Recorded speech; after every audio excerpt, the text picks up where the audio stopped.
I'm Gideon Rose, the editor of Foreign Affairs, and it's wonderful to be here at another Halifax International Security Forum, the fifth and the best. Certainly the graphics and the intro have never been better or more lavishly produced. I feel like this is the new episode of Homeland, or maybe a preview for The Butler. We have a fantastic panel today. We're going to kick this one off with the topic, The West Today, Calculated Power or Complete Paralysis. The West is a concept that is not just somewhat problematic in and of itself, because it can be defined in several different ways, but it's also one whose future trajectory, both on the level of policy and the level of ideology and ideas, is contested and open, one might say. Is the West in retreat? Is it in decline? If either of those, what will replace it, if anything? And how much of either of those are matters of choice or matters of incompetence or simply lack of coordination and paralysis? We have a fantastic panel to get into these and other topics today. Going from my right all the way over, we have Rosa Brooks, who's professor at Georgetown University Law Center, a columnist and a contributing editor at Foreign Policy. Next we have Janine Hennis-Pleshert, who's the Minister for National Defense of the Kingdom of the Netherlands. We have Minister Moshe Ya'alon, who's the Minister of Defense of Israel. We have Ivan Krastev, who is the chairman of the Center for Liberal Strategies in Sofia. All of their full bios are in your books, and Garrett, you should definitely read them in detail because these are extremely impressive people. And without further ado, let's have an opening question. And I would say I'll throw that one off as: is the West in retreat or decline? And if so, is it a matter of choice or necessity? And Ivan, let's start off with you and then go this way. In a way, I will go to start with the clip that we saw. Because during the summer with some colleagues, we have been in Moscow for a meeting with Minister Lavrov, and Shlomo Vineri, who was part of the group, asked him, why so much oppose the Western policies on Syria?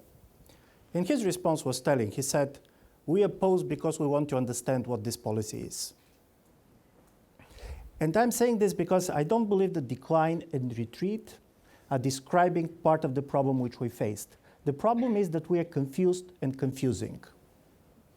And I'm trying to basically explain why, in my view, this goes like this. We are confused because everything that we wanted happened. If the West is now the victim of something, this is the victim of success. There was a spread of markets and there was a spread of democracy. If Chinese have remained a planned economy, they are not going to have the economic growth that they have now. But this is exactly the success that creates a world which is much more competitive and difficult for us. So we don't know how to react. And secondly, we are confusing because I'm not sure that anymore we believe in the objectives which we rhetorically defend. Being Bulgarian, I have been following some of the recent developments in Ukraine. And the story is there are going to be different analyses why what happened, but the most simple explanation is the Russians wanted it more than we did. And they were ready to do everything to achieve it, and we were not. And I do believe this is important because, at least in my reading of the problem of the West, is obviously the West is not what it was during the Cold War. If this was the case, Bulgaria was not going to sit here. But secondly, we don't know anymore on the level of identity who we are, what we do want, for whom. And my reading is that what we see these days, especially after the economic crisis, is that the major now tensions is happening even not so much between the states, but within the states. You can see that all of the major players feel internal political insecurity. This is true, I do believe, for the United States and European Union, but it's true for Russia, obviously. It's true for China. And if before, foreign policy was mobilizing domestic resources in order to have an impact abroad, I much more believe that these days foreign policy is about mobilizing global resources to bring stability at home. And this makes the situation very difficult. Excellent. Minister Ya'alon.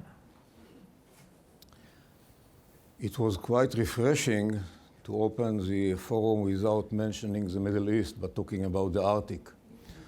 So I would like to bring into the forum the Middle Eastern perspective about the West. And if I have to try to define the West according to the Sunni Arab camp, to include Saudi Arabia, UAE, Bahrain, Kuwait, Jordan, Egypt, the West is in retreat.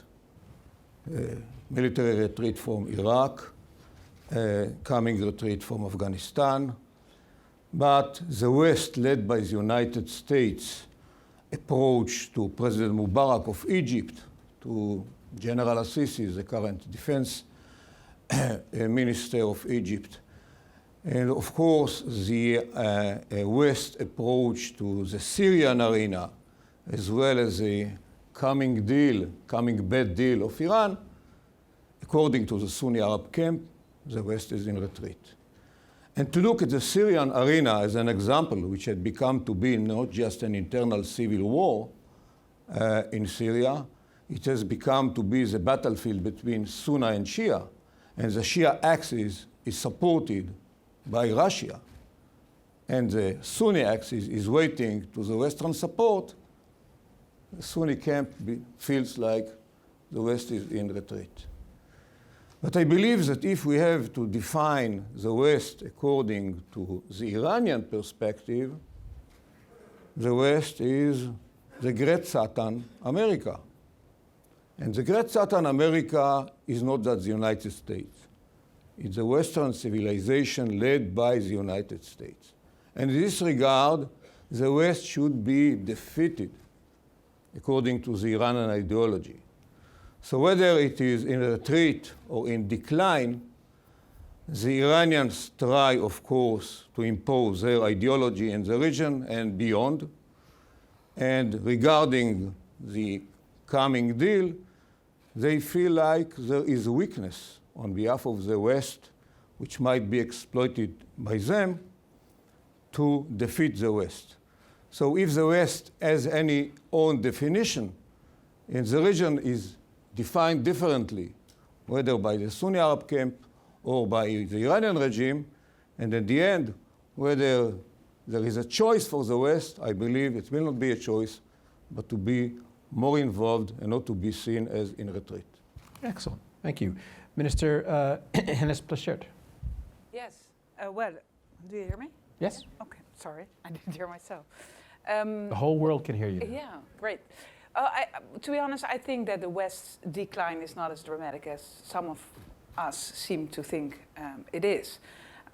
What we do face is a shift in the balance of power, and we see new actors gaining influence. And we see a world that has become more complex and less predictable. I perfectly agree with you that we have to reinvent our strength, reinvent our identity, and that we should do this through closer cooperation, and to believe in what our values are and our policies are. But as we speak, I think that we should, no one can deny that at this very moment, uncertainty is the most important feature in international relations. And we will not stop that tomorrow. We will not have the silver bullet in reshaping the international relations. It will give us some headache for another while, I guess. Ms. Brooks, formerly of the Obama administration. Formerly of the Obama administration. I'm going to go with Yvonne and say confused and confusing. I think the West is in decline. I think it's in retreat. I think it's also charging recklessly up a whole series of hills.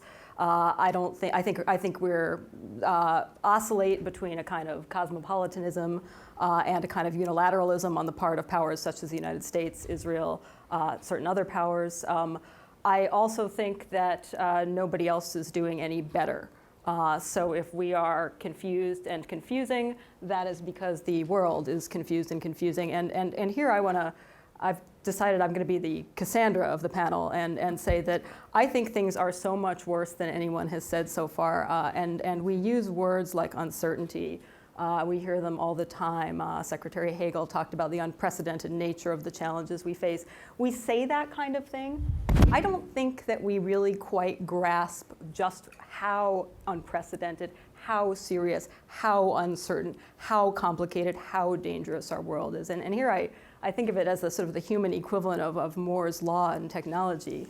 If you think about the pace of technological change in the past 20 years, 50 years, 100 years, our lives are more different from the lives of the average human being on Earth 100 years ago than their lives were different from human beings 200 years before. And if you think about it, for most of human history, really until the last few hundred years, the life of the average human being was pretty similar for thousands upon thousands of years. And the pace of change has just accelerated so dramatically that I think it has completely outstripped the ability of our puny little collective brains, frankly, to deal with it, that we are all of us, not certainly the United States, no question, but equally everybody else. We are trying to confront novel questions of uncertainty with an unprecedented global ability to cause catastrophe, real catastrophe, whether it's through climate change, nuclear catastrophe, some kind of public health crisis, you name it. And we continue to more or less carry on as though, well, humans have always muddled through before, we'll probably muddle through again. It's not particularly clear to me that we will muddle through, or at any rate, when you think of the last century of humans muddling through technological change, it wasn't a very happy period. You know, the very fragile global system that we have right now came about as a result of 2 world wars that killed tens of millions of people. I think we're at a moment when we probably need a kind of equivalent change to the global order. I hope like hell that we don't have to go through the kind of cataclysm that got us to the last one, but I don't think that we have the institutions in place internationally or in the US domestically to enable us to even begin to figure out how to manage uncertainty as opposed to just stumble along hoping for sheer good luck. Okay, if you're going to play Cassandra, I'll play Pangloss. You talked about the past that was sort of relatively stable, and now the dramatic changes that have occurred. But you know, when Churchill was once accused of making an introduction of new practices, and he was accused of violating the traditions of the British Navy, and he famously responded, "Oh, what traditions are you talking about? Rum, buggery, and the lash." When I look at the history of stability that you talk about, it's the history of a world that was filled with poverty and tyranny and violence, and the change and uncertainty that you see, I agree with, but I also see one of increasing global prosperity, increasing spread of liberal institutions politically, and increasing spread of peace. And while there are pockets of disorder and pockets of problems and regional threats, the undoubted fact of the trend of life is toward positive ones. And so the question would be, is there any other order than the West? You talked about the relative influence or power of the West vis-a-vis other alternatives. I'm sort of with Yvonne on this, which is I don't see other challengers to the Western liberal order having any real long-term strength. So if we can just avoid being completely paralyzed by our own internal problems, then maybe we can do okay. But I'm pessimistic or optimistic? That's your... The joke, just to know where the joke comes from, there was a major study being done about optimism and pessimism. And there were 3 groups: the optimists, the pessimists, and the Bulgarians. It appeared that basically Bulgaria is outlining being much more pessimistic than you can expect. And this probably comes from the fact that in Bulgaria, the optimist is the one who believes that pessimist who cannot be worse, but the optimist knows that it could. But basically, I'm very much with you. I don't see a major alternative. By the way, China first is not playing the alternative. And secondly, I don't see anybody trying to imitate it because it's easy to organize the elections than to create the Communist Party of China. The problem is different. What I see is not simply that you have a shift of power. What is changing is what it means to be powerful. And I'm just going to give you one example. Before, America was powerful because America basically can solve problems. During the financial crisis, America was powerful because America can overthrow its problems on others, and Europe cannot. For example, if you have a debt, you have a debt basically in Greece, and you have a debt in the United States. America was basically refunded on a very low interest rate because it's powerful, because people believe that America's problem is their problem. Europe didn't manage to convince anybody that our problem is their problem. And as a result of it, the interest rate was different. I'm saying this because this is becoming a major story. Now countries are starting to compete much more using their power to distract, their power to disrupt in order to go on balance, and nobody believes anymore that you can solve problems. From this point of view, by the way, Russia is a classical example of somebody being relatively weak in the system, internally unstable, but because of the talent to create crisis to which basically solution they contribute, they return to the global politics in the way they were not 5 or 6 years ago. And I'm afraid of this development. If we're going to compete, who can create a more important crisis in order to be relevant, then we're living in a different world. And this is something that really worries me. And this is not about decline of one power and the rise of other powers. This is basically a world becoming ungovernable. And we can see this also on the national level, just because I mentioned Bulgaria. 5 months after the elections in Bulgaria, we have 70% of the population which wants early elections and 63% who declare that they have nobody to vote on these elections. This is the world to come. This is not about one giving up and the other down. This is not knowing how to make sense of what's going around. Is muddling through an option? With all the internal problems in Western countries, to include the United States, the West is a dominant power today. And actually is not challenged but by non-states or non-nation actors like Global Jihad, some other two organizations, and by certain ideologies which I mentioned, the Iranian ideology, to defeat the Western civilization, actually to challenge the world order. And the world order is challenged. It has been challenged by Bashar al-Assad as an example. It is challenged by the Iranian regime, by all means, in Afghanistan, in Iraq, in Bahrain, in Yemen, in Syria, in Lebanon, elsewhere. So the question whether the West want to play on this arena or to stay at home, this is the main question. But when we look at it, I'm afraid that the West is strong enough to make more mistakes, more than the West has done so far. The best example, historically, I believe, is what we see now in the Middle East. In the Middle East, what we see, what is called in certain circles Arab Spring, Islamic Winter, we call it turmoil. We believe that this is the collapse of the nation-state system, which was imposed artificially to our mind by Western leaders, either after World War I or World War II. And they believe that the idea of nation-state, which was quite successfully in Europe, not 100%, Yugoslavia was a failure, it's a good idea for the Middle Easterns. No way. But it took 90 years to witness this collapse. And we believe that this idea, going back to Winston Churchill as the Secretary of Colonies and other significant, well-known leaders who decided to import the nation-state system for Europe to the Middle East, their considerations were based on ignorance, naivete, wishful thinking, and patriotism. Having said that, the next mistake of the West is going to be the new idea, democratization by elections. And we are the great supporters of democracy in the Middle East, but by education, if at all. We can't force, we can't patronize the Middle Easterns. So we shall offer them education, whatever. At the end, they will have to make their mind in which way to rule themselves. Not incidentally, the monarchies survive in the Middle East, but the artificial republics, to exclude Egypt, which is an historic country, like Libya, like Syria, like Iraq, they collapse.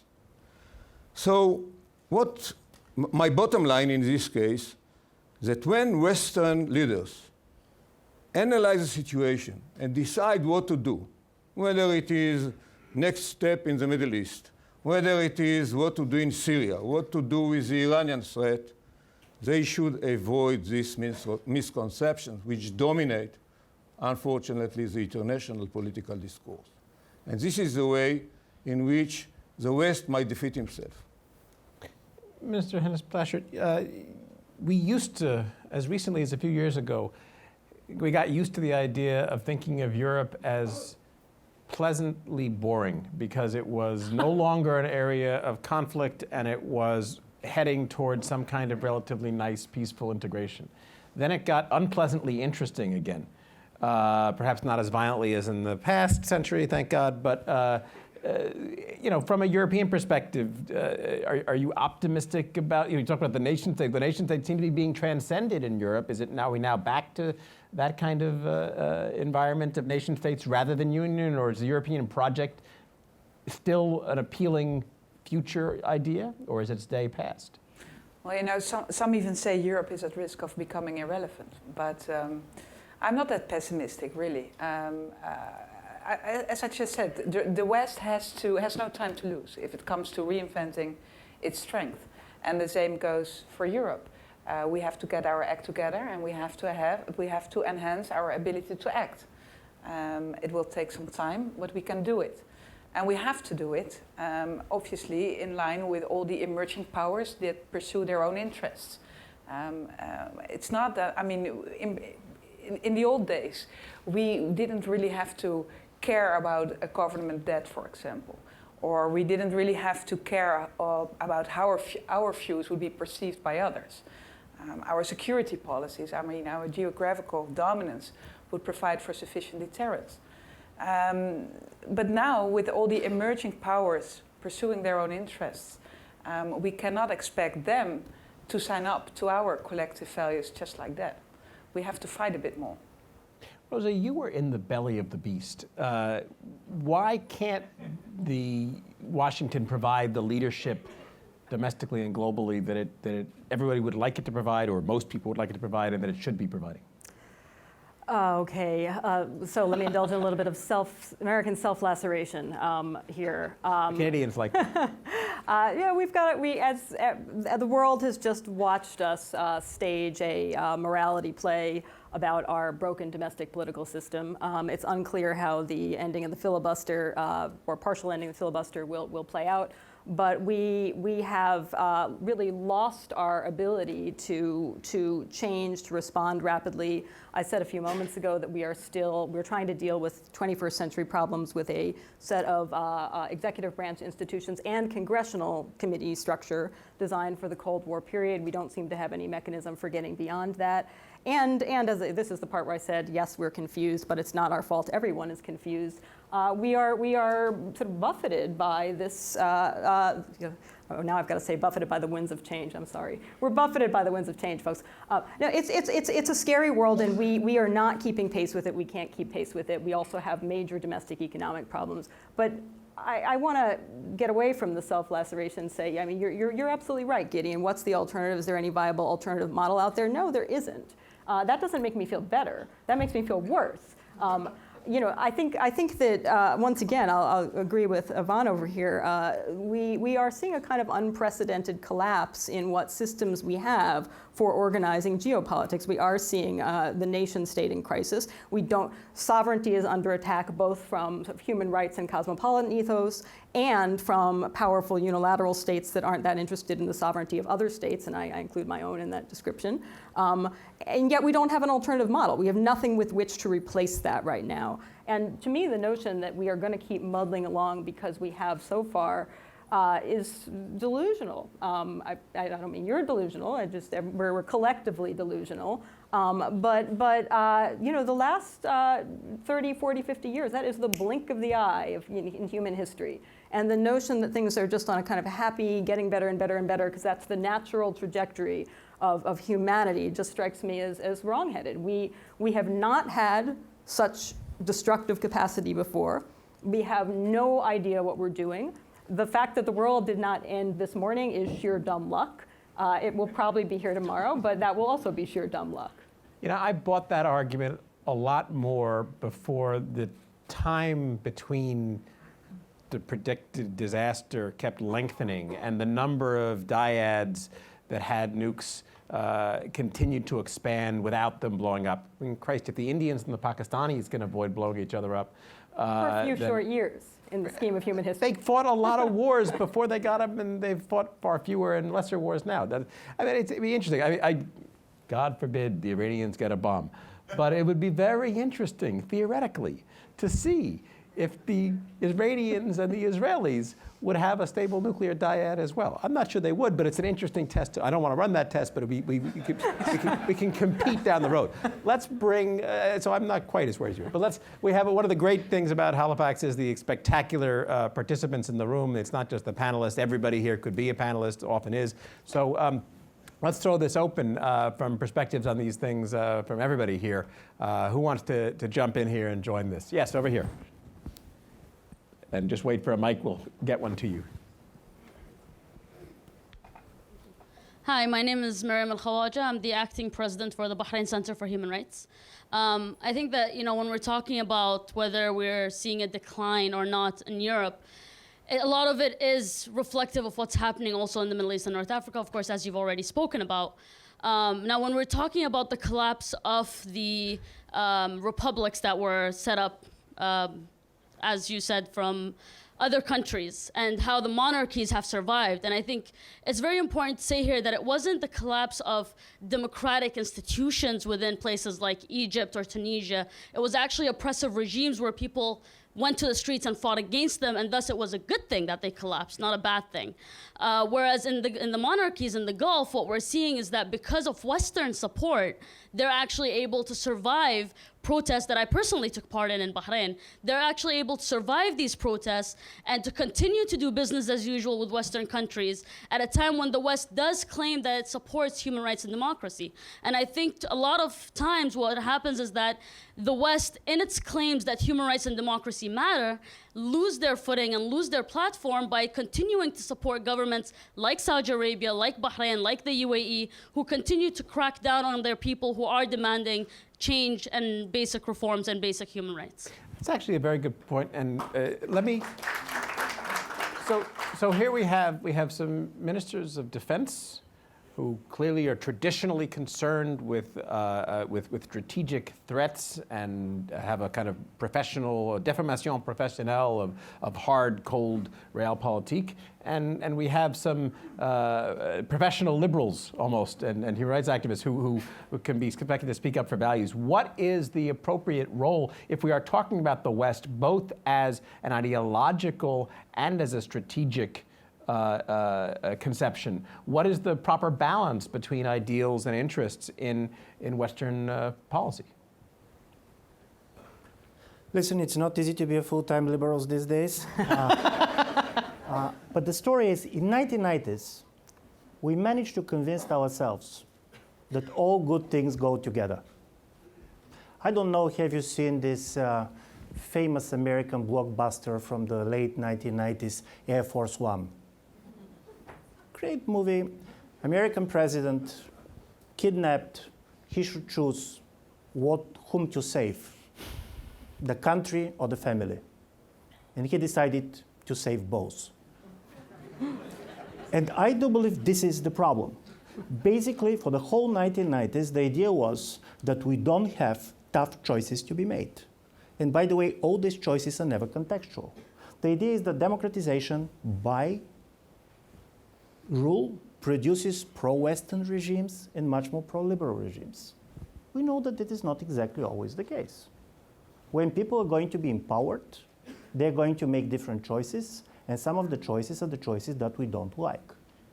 It's very difficult to say to the people, we're going to give you power under the conditions that you're not going to make wrong choices. And this is part of the problem, by the way, which we're facing in the Middle East. Secondly, of course, we have elections, but in some of these elections, the human rights are not basically also very much benefiting. And from this point of view, Turkey was a great example. You have free and fair elections, and you have people on the streets who are saying elections are not everything in a democracy. I do believe from this point of view, you cannot come simply with the principal solutions. You should be interested in context. And this is where I do believe that West failed. Because the controversial German thinker Carl Schmitt used to say something which I do believe is true. He said, the problem with the victorious powers is that they're losing curiosity. You go there and you believe that you know the answers before the questions being asked. We didn't have a serious talk of what's happening on the Middle East. By the way, anytime we see 100,000 people on the street, we're calling this revolution. In 20th century, revolution, rebellion, revolt, insurgency, these were not synonymous. By the way, then, revolutions used to have political names. They could be communist, they could be fascist, they could be Islamic. Now they have a company names. Facebook, Twitter, and so on. I'm saying this because I do believe we have this visualization of politics, which is becoming very difficult. You cannot make analysis simply watching television or basically going through the satellites and watching other things. And I do believe this lack of the social interest in the social and political dynamics of society is, which I do believe is part of the ungovernability that we are facing. And this is why I don't believe that you can simply say, we are going to support any time when people go on the street, or we are going to stay with the pro-Western regimes because we fear that others are coming. You should understand what this is about. And here I do believe that the expert community is not less to be blamed than political leaders. It's easy to blame political leaders, but I do believe that the expert community became less curious and intelligent than we should be. I assume you agree with that. First of all, I absolutely agree with Iran. And if I have to put on the table a couple of principles for the West to maintain, the first one is to maintain the world order and not to allow any elements, regimes, organizations to challenge it, and to be determined and tough on it. Otherwise, we will witness chaos. Secondly, to operate according to interests. Yes, to raise the values, but to operate according to interests. The idea of democratization as an example, which was raised by the question as well, as I said, we support democracies. We would like to see more democracies around us. But we have the experience of democratization by election in the Palestinian arena. Hamas won the elections. One person, one vote, once. No second chance for the opposition. No second chance. Is it a democracy? No way. Muslim Brotherhood won, I'm not sure, but won the elections officially in Egypt. They were on a way to impose non-democratic regime led by the Islamic law and Islamic constitution. So democracy can't start just by elections. It's a long process, education. If you don't appreciate human lives, how can you appreciate human rights or women's rights or freedom of speech and so forth? It's a very long process. The problem with us, and I'm saying with us as Western, like-minded people, we are impatient. We want instant democracy, instant peace, like instant food. It doesn't work this way. But unfortunately, as politicians, we have one term, 2 terms. We want peace in our time, in our term. Democracy in our term. It might take generation, if not generations, if at all, to witness the more democratic countries all over the globe, according to the reality on the ground. But unfortunately, we are impatient, and we make mistakes. Either you want to push back on that? Not on the we make mistakes part. Okay, so I'm, with a background in human rights, I think I should speak up for democracy and more cosmopolitan values. So here, I sometimes think of the dilemma that we now face as the international equivalent of the challenge that the philosopher John Rawls posed on the level of individuals, and I'm an academic, so I have to mention a philosopher here. Some of you probably remember this from your college days. Rawls says, if you're trying to think of what a just order would look like, imagine that you're behind the veil of ignorance and you haven't been born yet and you don't know. if you're going to be born male or female, black or white or Asian, American or Israeli or Chinese or Palestinian, short or tall, smart or dumb, disabled or strong. What is the set of rules that you think you would most want to be born into if you didn't know in advance what your position would be? And I think it's actually a useful exercise to go through on the level of the nation state. And I think about it for the United States. Right now, we are in an era of uncertainty, and again, underscore that and take that seriously. We don't know what the world will look like. Our power is declining in a relative sense, partly because of globalization. Everyone's power is, and autonomy is declining relatively. We're all more interconnected. No state now has the ability to proceed through the world unchallenged and heedless of others. But we don't know what the future holds. We have a better ability to predict tomorrow and 10 years from now than 100 years from now. Given that we don't know what that future will look like and what level of relative power the United States or other Western states will have, how do we use the power that we have now, which is still quite significant militarily, politically, economically, to create a world order that we think will be kindest to us in an unpredictable future in which the world order may look very, very different? And I do think that argues for the West, which does have the end of the American self-laceration here is now. Now I'm going to do a little bit of self-congratulation for the West. I think our record in human rights and democratization is actually not bad. It's not perfect. We've made many, many, many mistakes. We always think things will happen sooner than they realistically can. But I also think that set of values about justice, about fairness, about opportunity, about freedom, those are the right ones. The question is, how do we translate doing an okay, but not perfect, but okay job of that on the national level into creating an international order that replicates that? Because right now, if I were looking down from outer space on the United States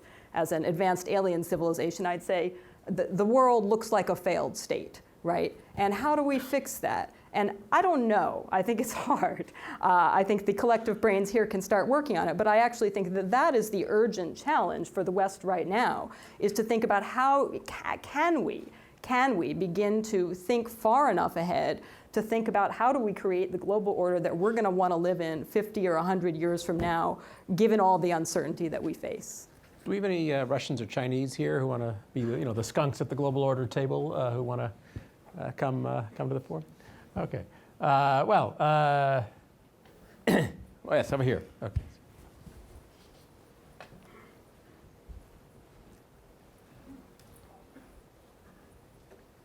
A terrific panel. I'm more confused than I was at the beginning. Is not the source of confusion the fact that there is no agreement on what are the key existential threats that different nation states face? For Israel, it's Iran. For the United States, at least to some, it's another war in the Middle East. For Canadians, it's Arctic sovereignty. For Gideon, there are no existential threats because Western values are still paramount. Let's get to a couple. I like that, but let's get a couple more discussion in here. Yes, over here, sir. I actually think Hold on one second. Wait for the mic.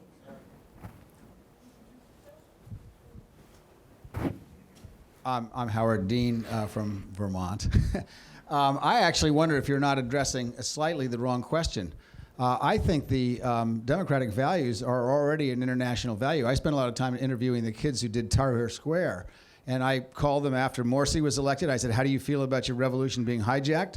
Their response was, we can speak with the next generation of Muslim Brotherhood. They dress like us, they talk like this. We don't agree on everything, but we can speak with them. I called them back again after El-Sisi came in. They said, we're going to win this. This is a universal culture of this new generation. We've been empowered by the internet. So I'm wondering if we're not so much talking about the end of the world order as we know, but the difficulty in transitioning to a group where we don't have institutions that work anymore because this young generation doesn't need institutions.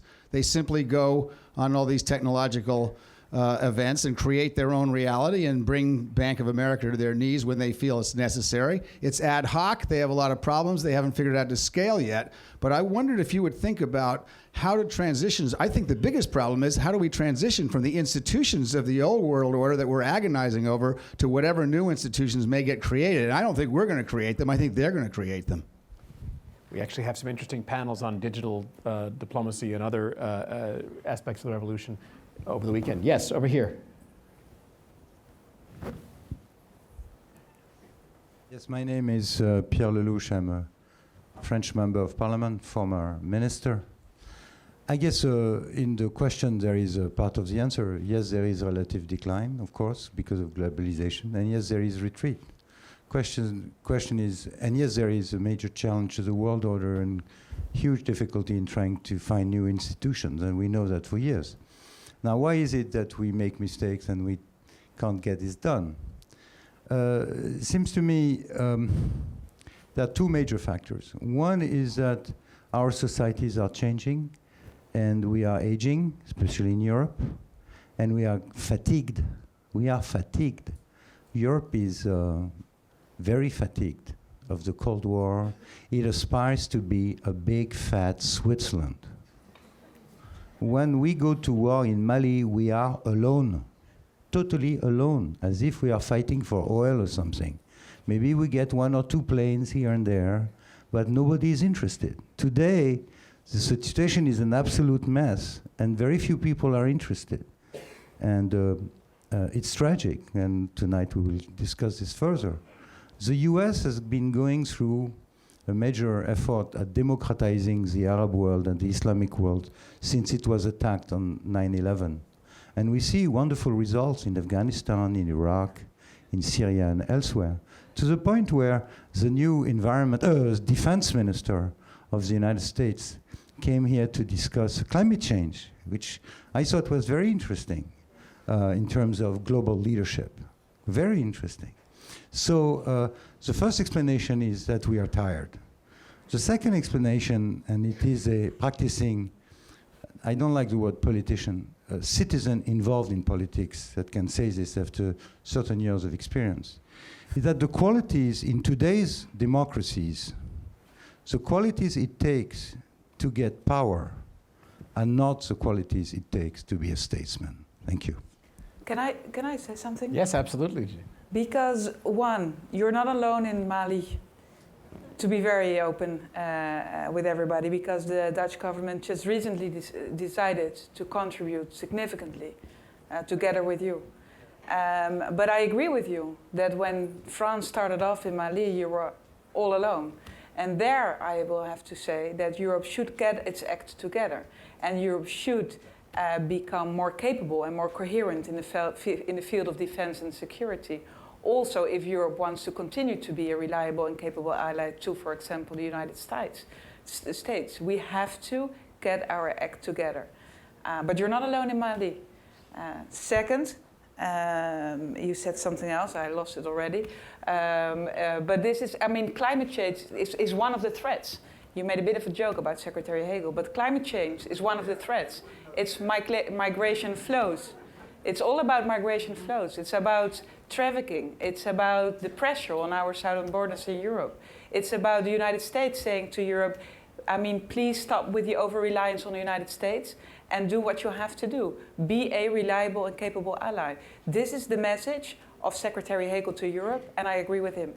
Let me actually follow up on these questions and ask about coordination. So with regard to Iran, we have this classic situation right now in which there's a relatively broad alliance and community of interest trying to achieve what we all would like to think are common goals that have been behind a recent policy of sanctions, and yet seems to be somewhat splintering a little bit when confronted with a interim deal about partial lifting of those sanctions. And the challenge now is, since we all know that divided the policy won't work no matter what it is, but coordinated it might work, the question is, can you get coordination now? But when it also comes to other kinds of operations, not just Mali, but other security operations, Libya, elsewhere in the region, the Middle East, and more generally in the world, there seems to be some kind of leading from behind issue in which the United States obviously has a role to play as a coordinating framework power, but can't and shouldn't do it alone. And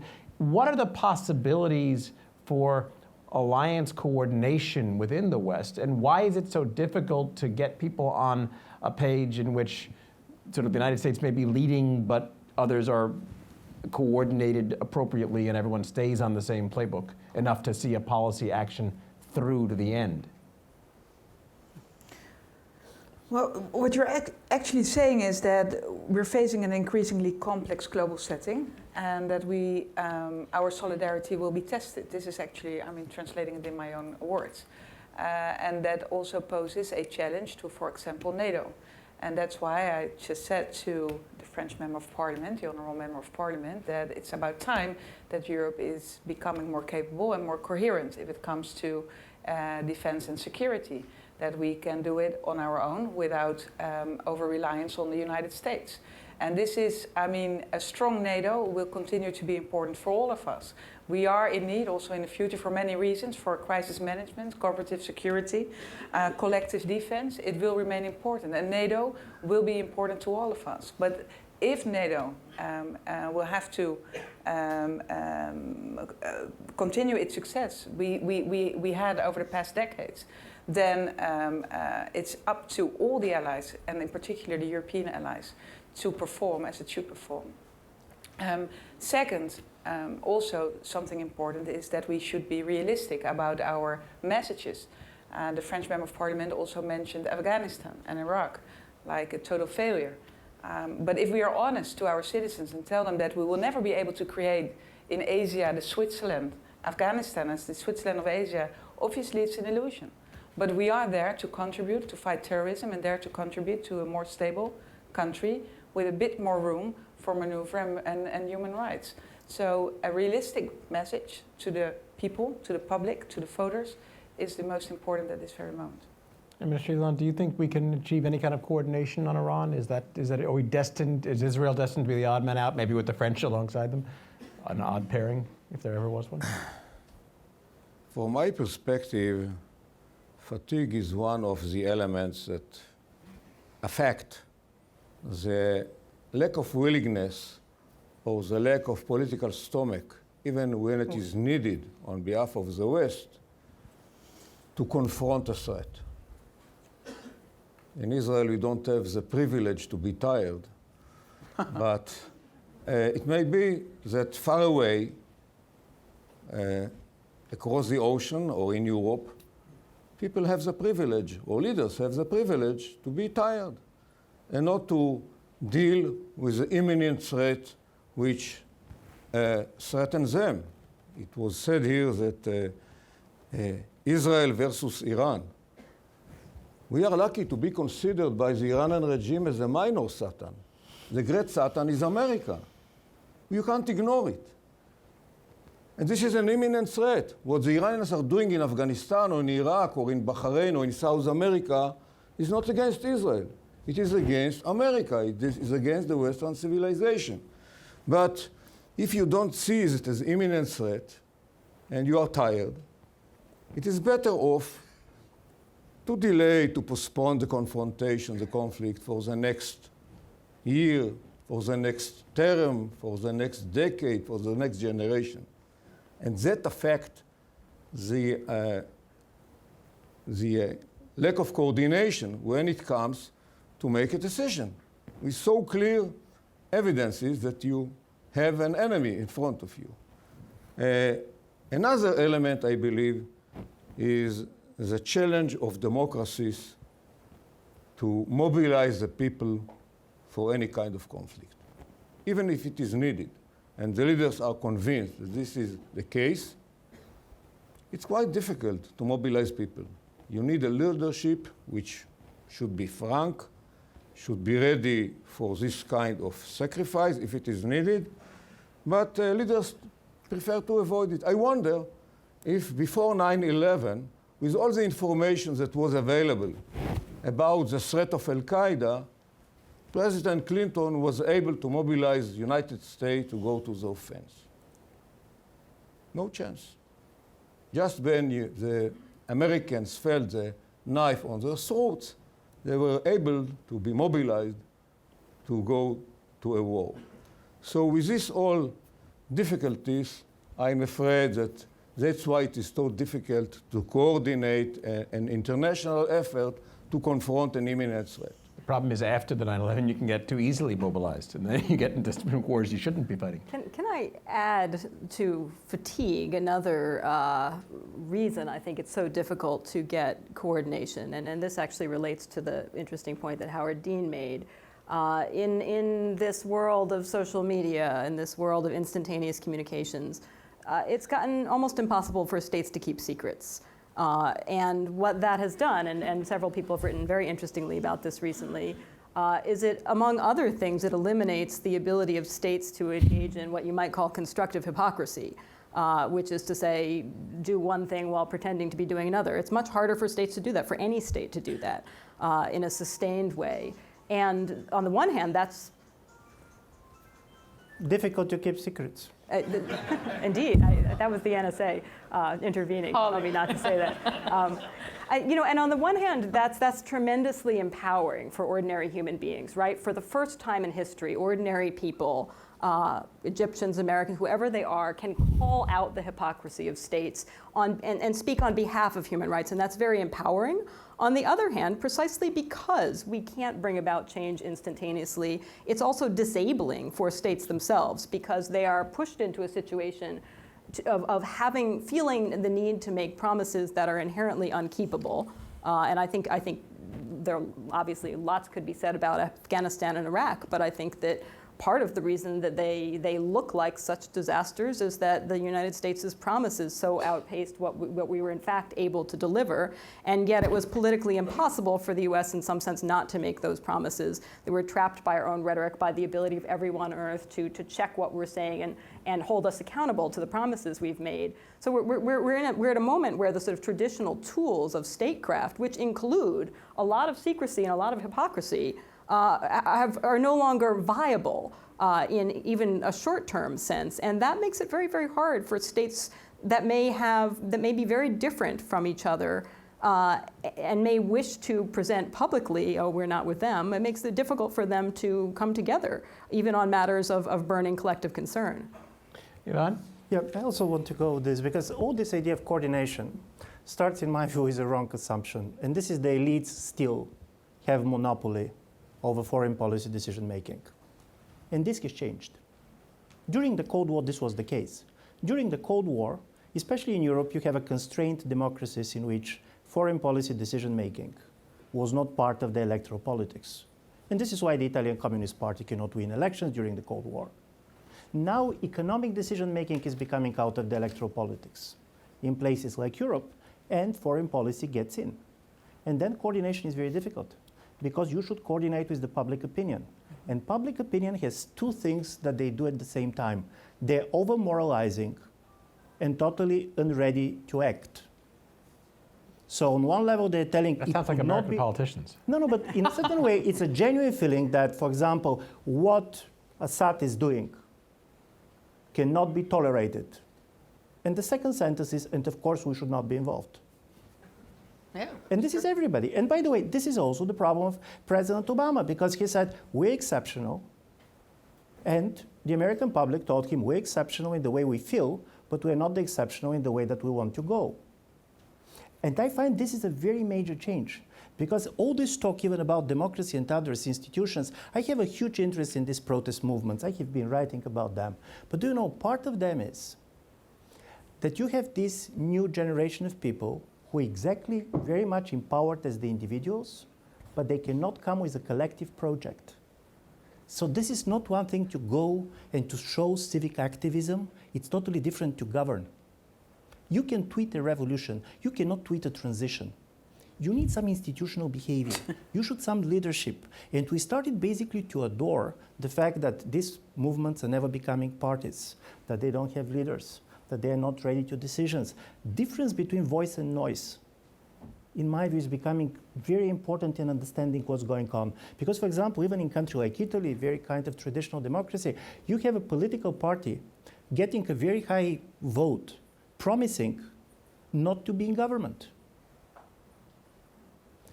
This is a new situation, how you're governing in this situation. And I very much believe this, because we cannot talk about democratization if we believe that nation state is collapsing, because we don't know about any democracy that exists outside of states. And this is also talking about the generational level. I do believe, by the way, that Snowden is also a generational phenomenon. I was very much following this. The level of loyalty towards the state is something that we assume. There is a generation that basically does not know that they exist in states. They have a loyalty to their virtual networks and to their computers. By the way, the very idea of freedom is to be with your computer. And this was the reason he decided not to stay in Hong Kong, because they were going to take his computer. And I do believe this is a totally different understanding of how politics is going to work. Because if this basic loyalty to the state is not there, what we are coordinating? Although the loyalty may be to the West more generally, so it may be the very precisely kind of cosmopolitan liberalism that exactly. in some sense we'd like to see. Absolutely. So we started a little bit late, so I'm going to take the prerogative of the chair to let us end a few minutes late too. And with that, having heard a lot from our panelists, let's go to our participants here for a few more final comments from the floor. And I'll start with this side over here since I've neglected you and given you my back. So yes, over here. Please wait for the mic.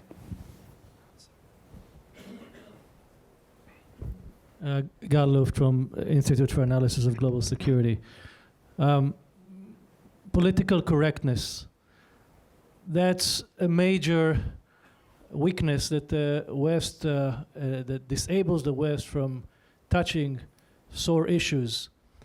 When 9/11 happened and President Bush declared that we are at war against terrorism, he did not say who is the enemy. He did not say where the enemy happens to be, I mean, other than Taliban. He did not say who funds the enemy. And he did not talk about the religion that was behind, or the strain within the religion that performed this act. This problem that we are essentially ignoring an issue that is very central to so many of the threats that the West is facing today has to do some with the fact that the West, at least the European side of the Atlantic, has turned to be much less religious today. They don't think that religion, they have maybe new religions, climate change being one of them maybe, but they do not recognize the role of religion in global conflict as it is today. And if you don't call the enemy by its name, you have no chance of winning or defining a strategy that can bring you to confront this threat. Okay. Over here.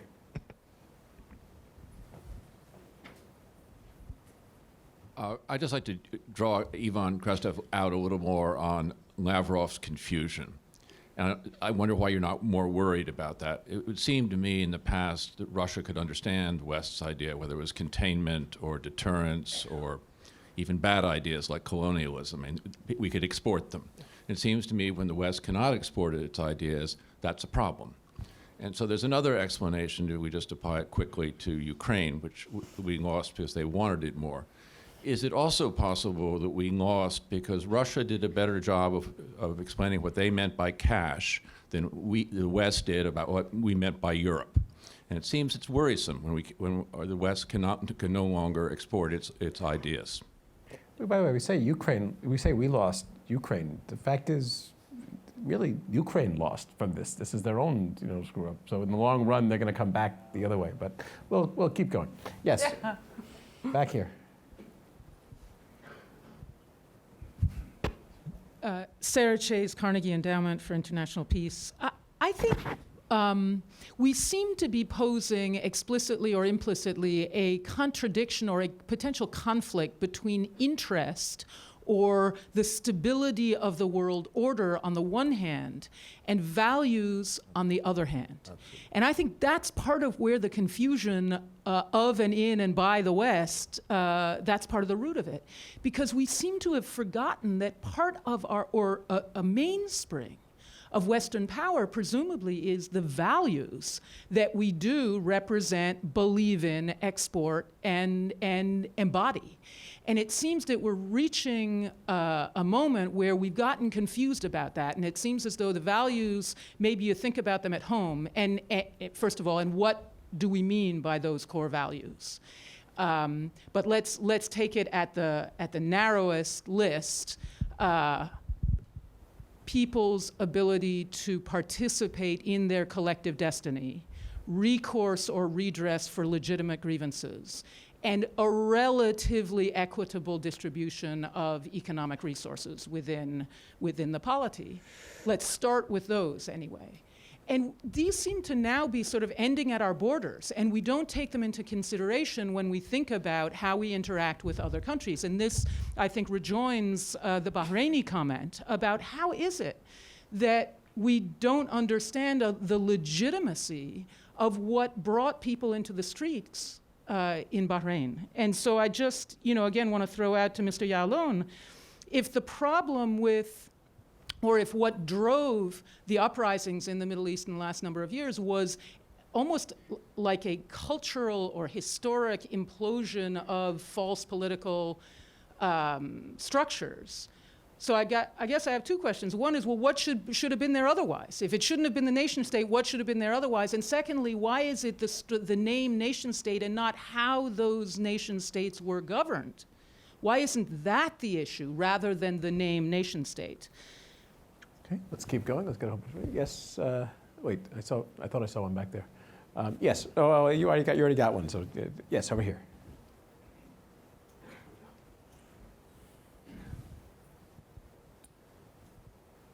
Thank you. Thank you. To all the panelists, I'm Cesar Jaramillo with Project Plowshares. I'm a little bit surprised at the absence of talk about or references to multilateral organizations and multilateral institutions and multilateral, basically organizations or institutions, save for, there was a brief mention of NATO, but that's a Western-only organization. But when we're talking about world order, I think the way in which the West engages the rest of the world, has, at least in recent decades, has necessarily to go through some form of multilateral organization. Now, there has been in countries like the U.S. and perhaps even Canada, there's been criticism about a perceived or real retreat from engagement through multilateral organizations with the rest of the world. So my question very briefly is, do you think there is a role for multilateral organizations in this discussion about the real or perceived retreat of Western influence? Thank you. I'm going to take two more comments or questions from the floor and then give our panelists a final chance to sort of answer what I want. Yes, back there, I see. Hi, John Mueller from Ohio State. I should warn Gideon that being optimistic is no way to sell magazines. You ought to keep that in mind.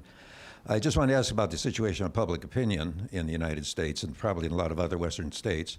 There's been a call here for the United States and its friends to remake the world, but the United States has been working on that now for the better part for over a decade. The result has been 150,000 dead Iraqis, a disaster in neighboring Afghanistan as well, and a spillover disaster in Pakistan. So a lot of Americans are now saying that maybe we should let someone else run the world, say, Costa Rica or something like that. At any rate, there has been a poll question that's been asked since 1946. Do you think the United States should take an active part in world affairs or stay out of them? That question is posed because they want to get a lot of people to say active part, because it's almost impossible for anybody to say the United States can't not take an active part. But the percentage of people picking the other option, namely stay out of world affairs, has been going down fairly steadily, and it's now higher than it's ever been, even higher than it was at the end of Vietnam. So the question is, and we just saw the effect of that in the Obama thing with Syria, where the major backfire over that. So my question is basically, with that as background, why should you expect the United States to really do a whole lot about solving problems when its almost perfect record of failure is there before the American people? Okay, we'll take one last. Yes, ma'am. Hold on one sec, we're getting a mic. Voilà, bonsoir. Moi, je suis Baba Salah. Je suis artiste malien. Je remercie Halifax de m'inviter. Je suis venu du Mali hier. Et je rappelle que je suis du nord du Mali, précisément de Gao, où nous avons été victimes de l'envahissement des djihadistes. Donc cela m'interpelle à parler par rapport à quelque chose que j'ai entendu tout à l'heure. La France, même si elle n'est pas seule au Mali, elle est le pays le plus visible. Donc pour nous les Maliens, c'est seulement la France qui est là. Même si les autres sont là, on ne les constate pas beaucoup. La CEDEAO est là, l'Afrique a essayé de faire une armée, mais je pense que l'Afrique seulement ne peut pas sécuriser cette partie de l'Afrique. Le Sahel est tellement vaste et je pense que la communauté internationale doit en faire son problème parce qu'une fois que ces gens arrivent à s'installer dans cette partie, il serait très très très difficile de les contrôler.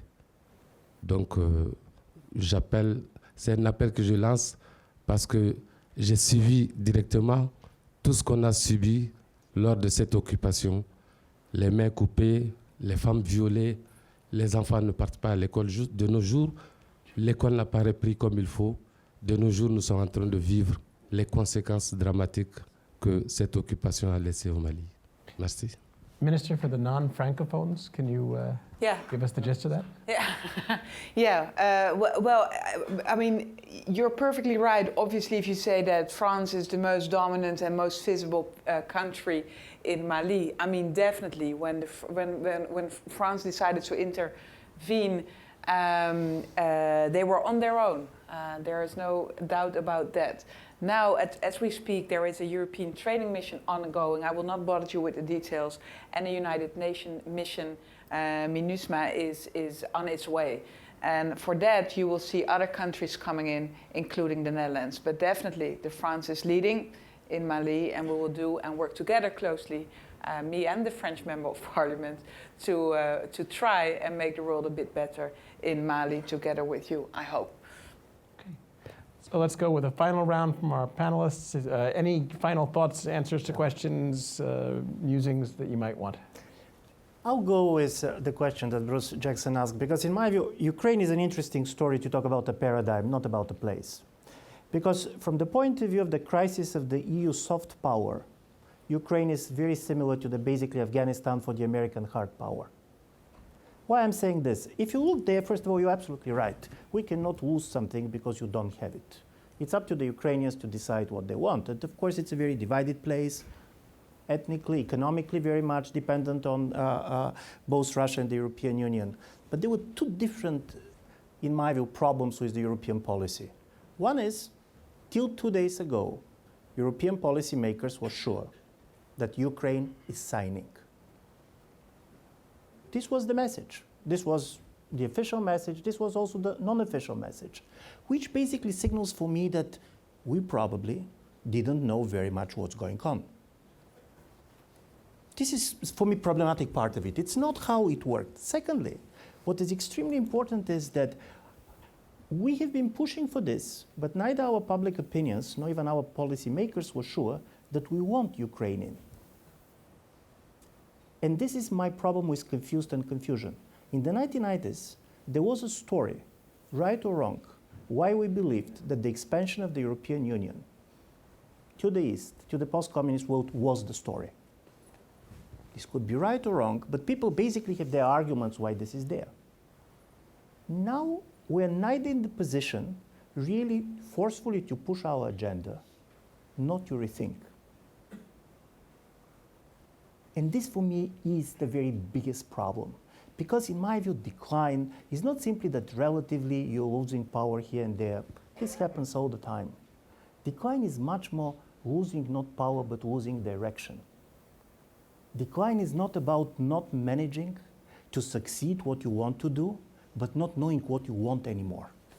And from this point of view, for me, Ukraine is a very important case for the European Union, by the way, less for the United States in general. And of course, by the way, there was also a principal issue.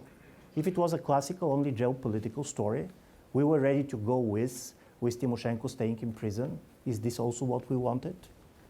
The identity issue of the European Union, is it simply a geopolitical player or something more? I'm asking this question because I'm afraid that not simply that on the ground we're not achieving certain things, But there is certain type of intellectual cowardness in our debate.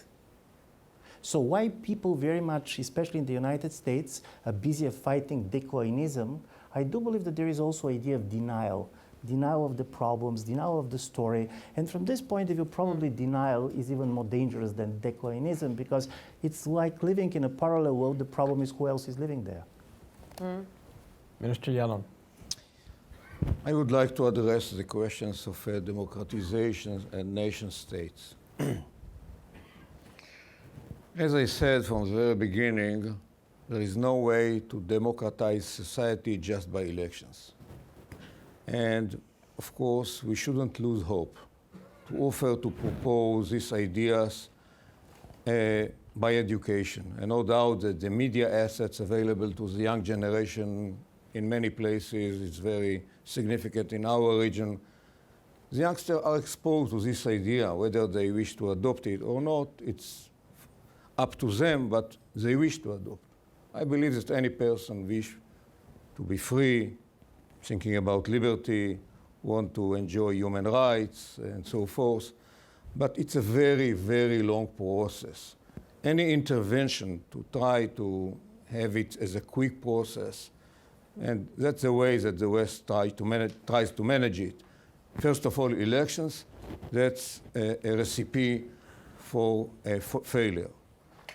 About, so the bottom line, education.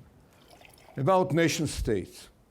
What we see now in our region as a result of the Operation Iraqi Freedom in Iraq, the civil war in Syria, the tribal conflict in Libya, and actually an ongoing low-scale civil war in Lebanon, is division of the country according to sectors. The Kurds in Iraq enjoy autonomy. Iraq is not anymore a nation state. Not talking about the other part in which there is ongoing conflict between the Sunnis and the Shias, but the Kurds enjoy autonomy. This is the case also in Syria now. In the northern eastern part, there is a Syrian Kurdistan with a government. They govern themselves. And I believe that at the end, in the current situation, we will see in Syria Alawistan, Kurdistan, Sunnistan. It will be anymore Syria as one republic. And that might be the way to stabilize the situation.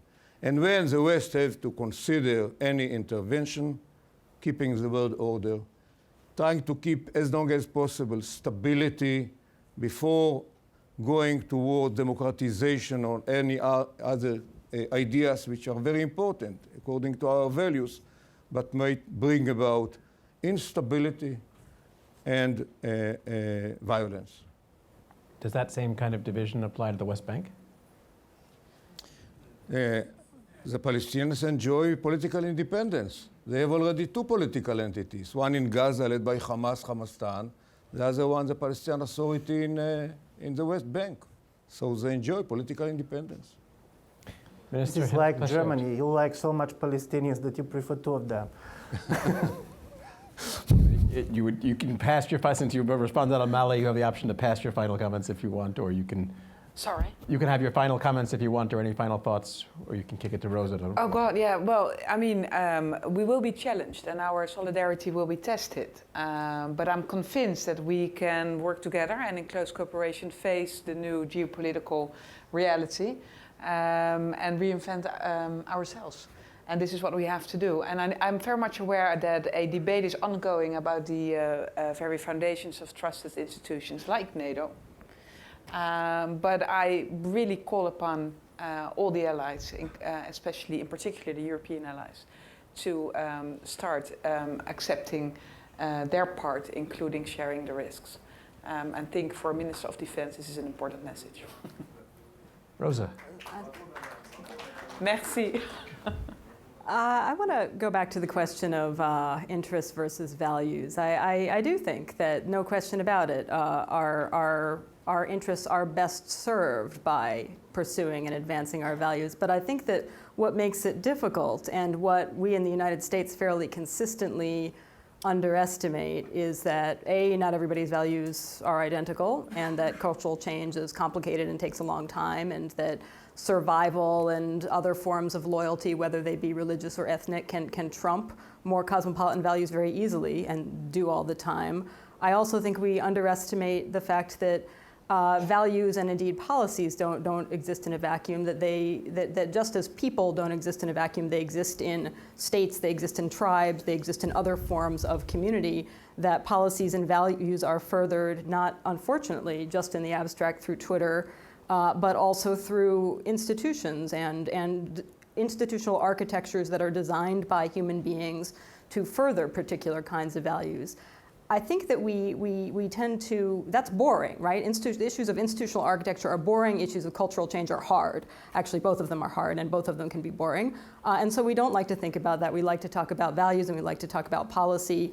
But that's part of the reason that we often end up having a very simplistic approach to bringing about cultural and political change, that we take a formalistic set of institutions and procedures, elections, courts, judiciary, and we sort of try to plunk them down as much as we can elsewhere, and then we're shocked when they don't immediately take hold. I think that one of the huge challenges for leaders today, American leaders, Western leaders in particular, is simultaneously communicating honestly and genuinely, meaning it, the importance of leading with our values, and yet also communicating exactly how hard that is, exactly how long that's going to take, and exactly how bad we often are at it, because we're very bad at predicting the future. And that's a really hard balancing act, trying to communicate to publics the importance both of idealism and hope and opportunity, but also communicating the depth and breadth of the challenges and the likelihood that change is going to take a long time and is not going to be all in one direction. It's not just going to be up and up and up. It's going to be, 2 steps forward, 1 step back if we're lucky, right? And as I said before, we may not be that lucky, and that's why I'm stockpiling canned goods. Or I would if I weren't so lazy. But that, tired. That and tired. So there are real opportunities. There are real opportunities for candid and honest leadership. Somebody once said, never underestimate the ignorance of the American people, but also never underestimate their intelligence. And I think, frankly, the same goes for global publics, that yes, there's a lot of ignorance, there's a lot of misunderstanding, but people aren't dumb, and they can hear that kind of hard truth if our political leaders collectively had the will and the courage to try to articulate those hard truths. I'm not terribly optimistic about all of that, but that possibility is still out there. Well, institutional architecture may be boring, but our panelists were not, so I want to thank them and thank all of you. Welcome to Halifax. Have a great day.